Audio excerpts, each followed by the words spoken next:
If your child is between 6 and 10 years old and you want them to genuinely improve at soccer, not just show up to training and kick a ball around and then the next 10 minutes could completely change how you approach their development. Because here's what most parents don't realize: the drills your child is doing at Saturday morning training, there's a good chance they're the wrong ones for their age. Not because the coaches are bad, but because most youth coaches, even good ones, use the same drills they were taught.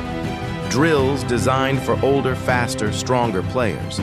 And when young kids are trained the wrong way at the wrong age, two things happen. Their technical development slows down, and more importantly, their love for the game starts to fade. I'm Luke Turner. I've spent years coaching youth football from under 6s all the way through to under 18s, and in this video, I'm giving you the 5 foundational drills that every young player at any ability level must have locked in before they turn 10. Stay until drill 5. It's the one most parents have never heard of, and it's the one that separates good youth players from great ones. Let's get into it. Before we get into the drills, I want to quickly explain why age 6 to 10 is so important. Sports scientists call this the golden window of motor skill development. Between the ages of roughly 6 and 11, a child's brain is forming neural pathways for movement at a rate that will never happen again. It's like laying down train tracks. The more tracks you lay now, the more movement patterns you train. The faster and more naturally those movements become automatic later. After age 12, you can absolutely still improve, but it takes significantly longer to hardwire new movement skills. The window doesn't close, it just gets smaller. So the question isn't, is my child talented enough? The question is, are they getting the right input during the right window? These 5 drills target exactly that window. They're used by professional youth academies. They require almost no equipment. And you can do them in your garden, in a park, or even in a hallway. Ready? Let's go. Drill 1, the cone weave. This is the most important close control drill you can give a young player. And before you think, oh, we already do that, hear me out. Because most people do this drill wrong. Here's the setup. Place 6 cones in a straight line, roughly 1 meter apart. Your child starts at one end. Their job is to weave through each cone using the inside and outside of their foot, alternating feet on every single cone. That last part is the key. Not just their strong foot, both feet. Here's why this matters so much. Research in youth football development consistently shows that players who develop genuine 2-footed control before the age of 9 are significantly more likely to become complete, versatile players. After age 12, your brain has already started to favor one side. Rewiring it is possible, but it takes years of deliberate work. So you're not just doing a cone weave. You're literally building your child's brain for football. How long? 5 minutes, 3 times a week. That's it. Short, focused, consistent. Resist the urge to make it longer. At this age, quality of attention beats quantity of time every single time. One coaching tip: don't let them rush. Slow and controlled at first. Speed comes naturally once the pattern is wired in. Drill 2, the wall pass. This one is brilliant because you don't need another person, just a wall and a ball, which means your child can practice this anytime, on their own, without you having to be there. Stand 3 meters from a solid wall.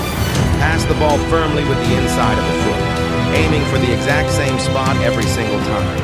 When it comes back, control it with one touch. Then pass again. Simple. But here's what's actually happening underneath that simplicity.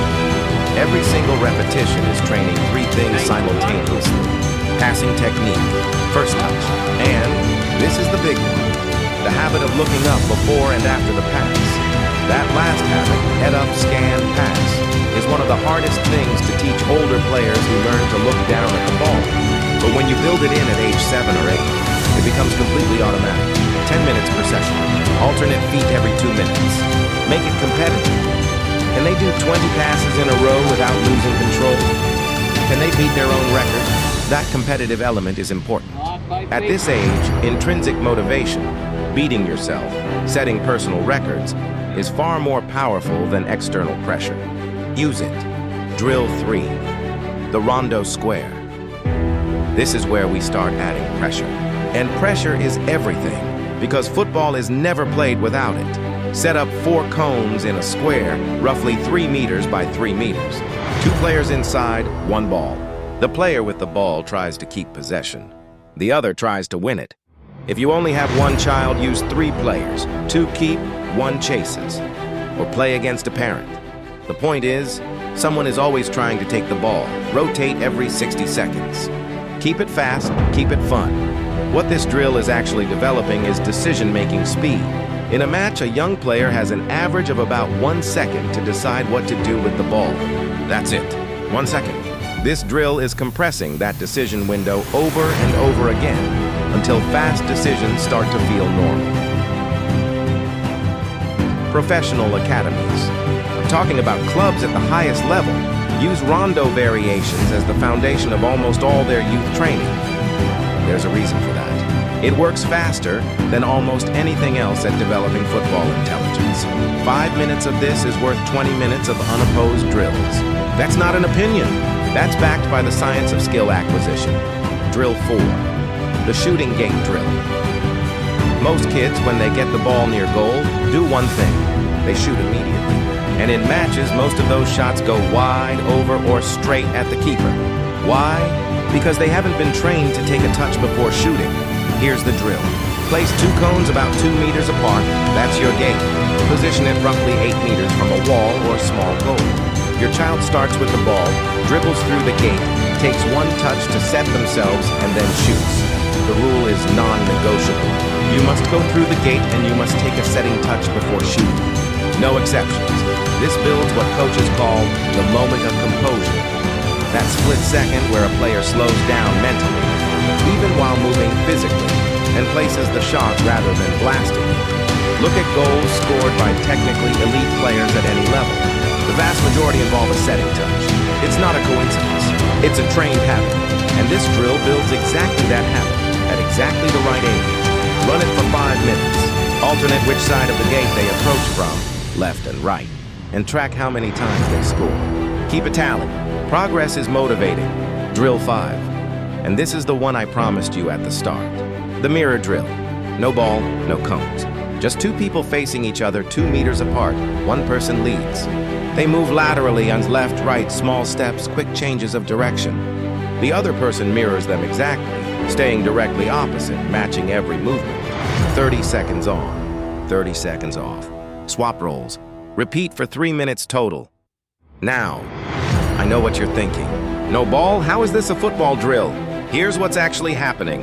This drill is training something called reactive agility, the ability to read and respond to another person's movement in real time.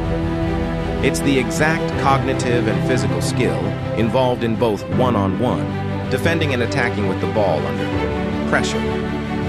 But more than that, and this is the part most coaches miss, it's training the brain to process movement information faster. The more you do this drill, the quicker the visual signal from opponent moved left to I move left becomes. At a neurological level, you are literally speeding up your child's in-game reactions. I've seen this drill transform youth players in 1 season.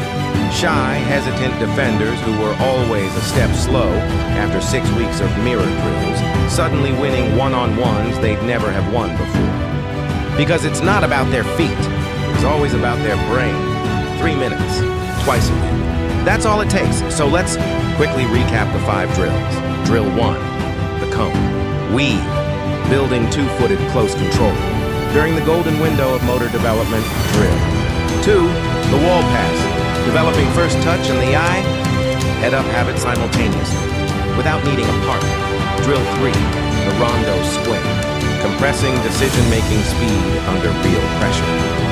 Drill 4, the shooting gate drill, training the moment of composure before goal. And drill 5, the mirror drill, developing reactive agility at a neurological level. No ball required. Here's the key takeaway. You don't need all 5 every session. Pick 2 or 3. Do them consistently 2 or 3 times a week for short, focused sessions of 5 to 10 minutes each. Consistency at this age absolutely beats intensity. A child who does 10 focused minutes 3 times a week will develop faster than one who does an hour once a week. That's not a coaching opinion. That's how young brains consolidate motor patterns. If this video was useful to you, subscribe to the channel. I post a new coaching breakdown every week, covering development, technique, and how to support your young player at every stage. And drop a comment below. I'd love to know, which of these 5 drills are you going to try first? I read and reply to every single comment. I'll see you in the next one.